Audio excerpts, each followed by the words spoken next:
Welcome all of you in my YouTube channel. Today we will study about the basic DBMS concepts.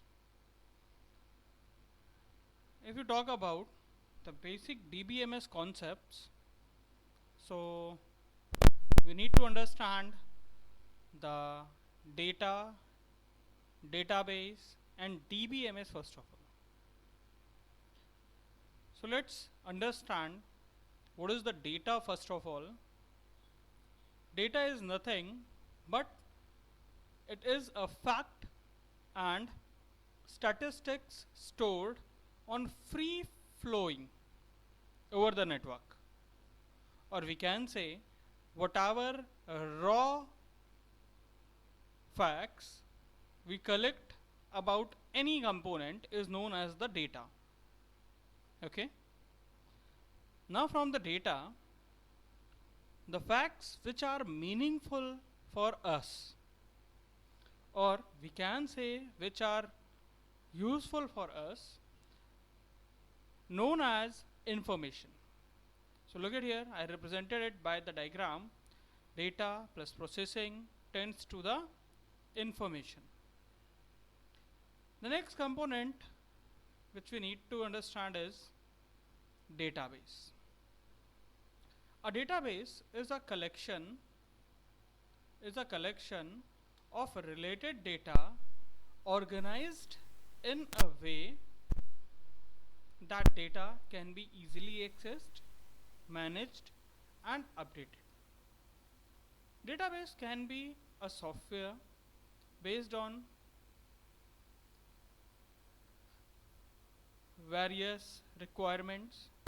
It can be the hardware also with one sole purpose: storing data. We can use either the software based databases or the hardware based databases, but the purpose of both the databases is to storing the data in an organized manner. एक बहुत छोटा सा example मैं लेना चाहूँगा यहाँ पर. Suppose आपके पास में एक कबर्ड है और अप्रॉक्सीमेट 1000 पेयर ऑफ, वैसे नहीं जैसे पता है बॉयज अपनी चीज़ों के लिए बहुत ही केयरलेस होते हैं. So I am taking it with Raman. Suppose Raman is a boy and वो अपने कपड़ों का पूरा बंच बनाकर, means he kept the bunch of clothes in the sense the 1000 pair means 2000 clothes bunch. He is putting in his cupboard. Suppose मैंने किसी ने मुझे बोला कि बेटा your black t-shirt was too good, in your farewell you will wear only that t-shirt. मैंने बोला sir ठीक है बिल्कुल मैं पहन के वही आऊँगा. लेकिन problem is when Raman started searching the t-shirt inside the cupboard, पहली बात तो बंच था पूरा का पूरा. रमन ने क्या किया, पूरा बंच अलमीरा के बाहर निकाला, एक एक कपड़े को हटा करके अपने टी शर्ट सर्च करना स्टार्ट किया. Okay, and obviously Raman will get the t-shirt, but it will take too much time. Raman will waste approximate 2 to 3 hours finding a t-shirt. But if Raman place his clothes on the shelves of cupboard in folded manner, सभी को पता है भाई अलमारी के अंदर shelves होते हैं. अब रमन ने क्या किया, एक शेल्फ में, पहले शेल्फ में पैंट्स रख दी, दूसरे में सिर्फ जीन्स रख दी, दूसरे में सिर्फ शर्ट्स रख दी, चौथे में सिर्फ T shirts, and all in the folded manner and organised manner in the columns.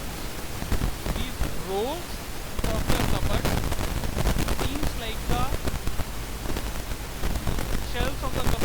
like the rows of the table, and the folded bunch of clothes is known as the column in that.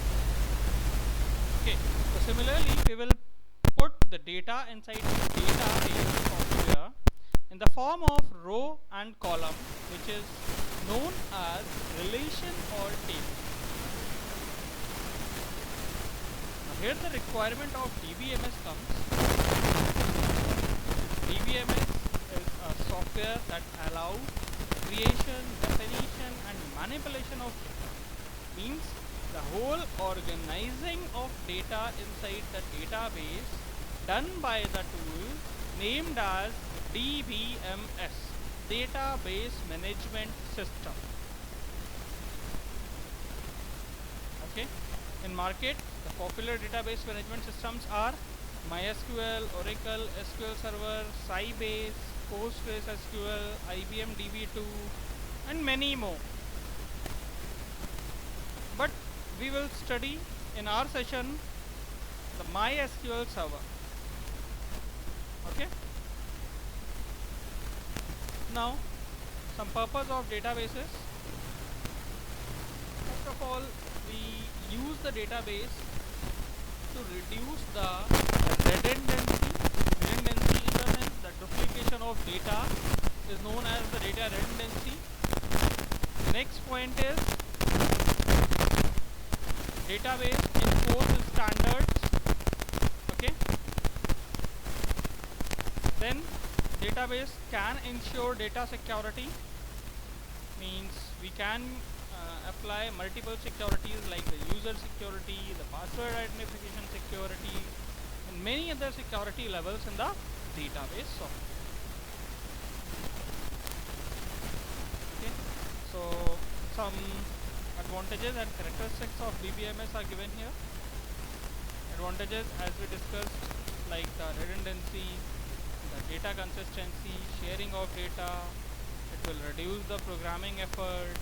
Okay, so these all are the basic characteristics and advantages of DBMS. Let's move to the next point.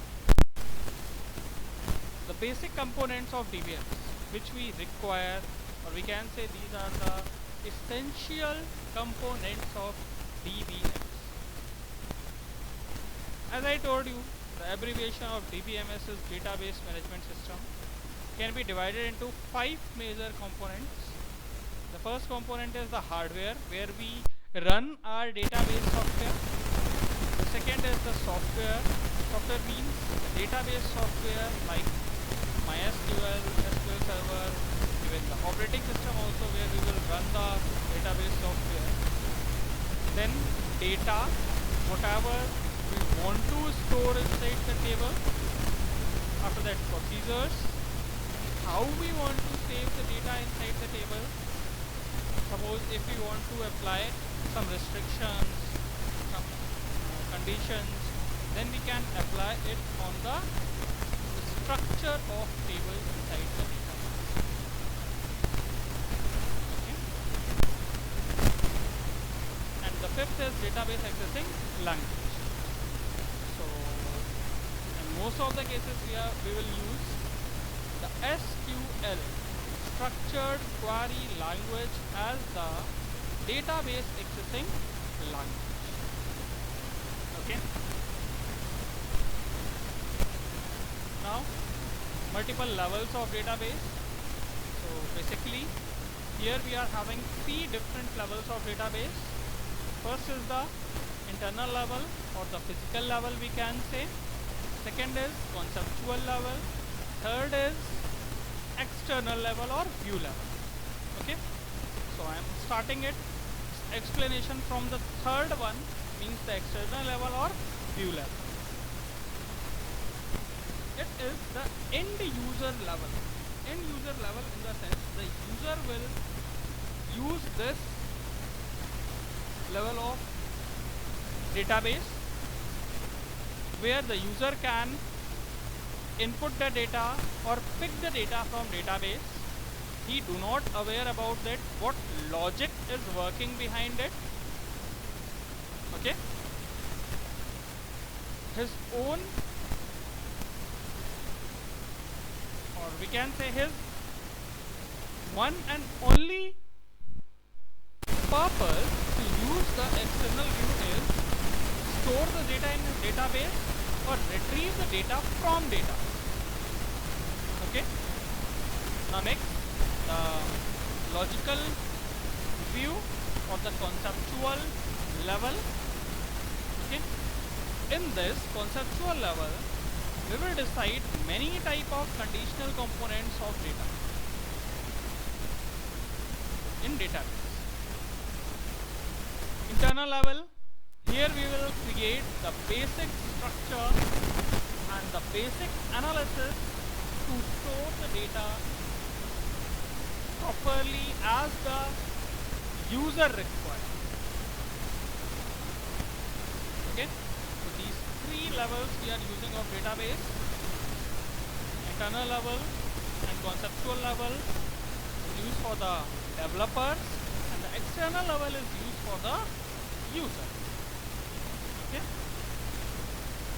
now we will talk about the different database models. So the first database model is the hierarchical database model. Many other database model we can also use, but I am explaining four frequently using database models. First one is the hierarchical model. Next is the network model. After that, entry relationship model. After that, entity relationship model, and then the relational model.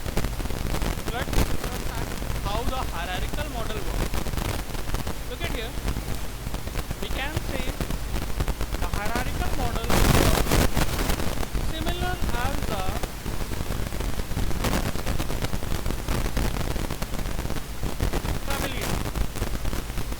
family tree in the sense the oldest person of the family is the root node or the root of that family tree. After that,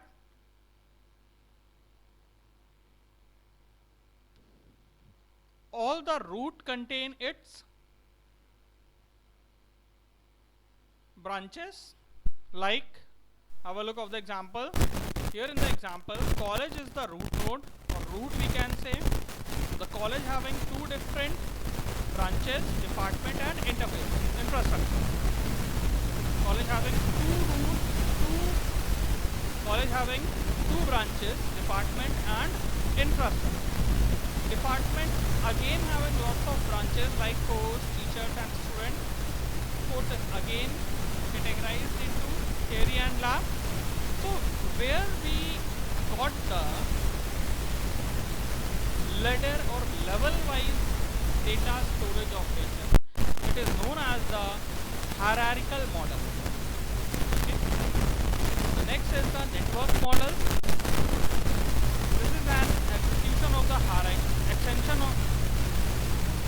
This is an extension of the hierarchical model. In this model, data is organized more like a graph. Okay, and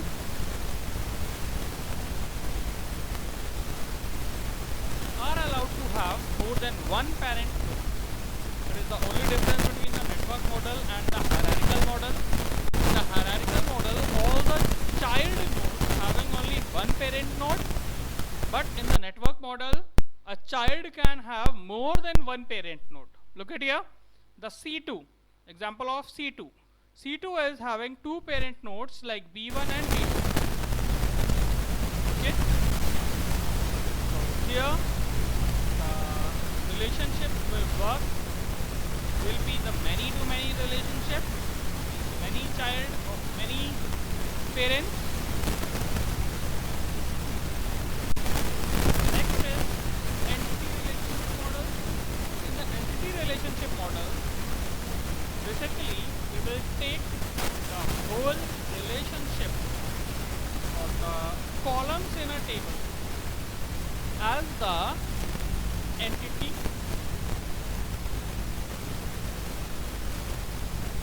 In this entity relationship model, we will take the table as the entity and all the column names in the table will take as the attributes of that particular entity.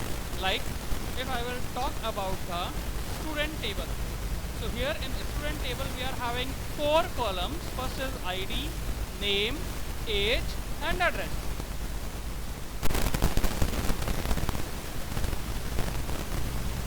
There is no compulsion.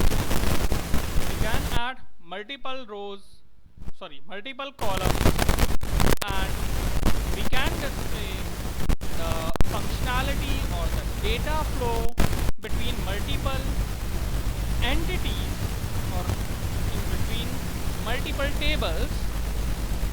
The diagram by which we represent this relation of different entities between them is known as the entity relationship diagram, ER diagram. Okay. Next model is the relational model. In this model, we can pick the data virtually from 2 or more different tables. Look at here as in the example, we are having 2 different tables. In first table, we are having column student ID, name, age. In the second table, we are having student ID, name and teacher. Now I want to select the student ID and marks only. Okay. So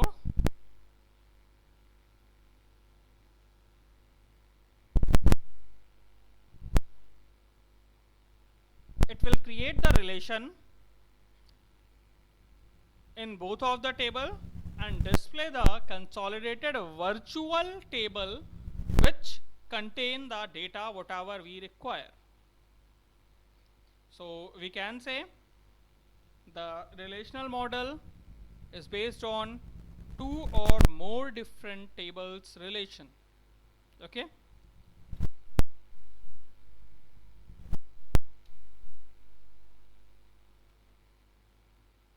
Now, thank you class. In next class, we will discuss about the various other definitions of database. Thank you.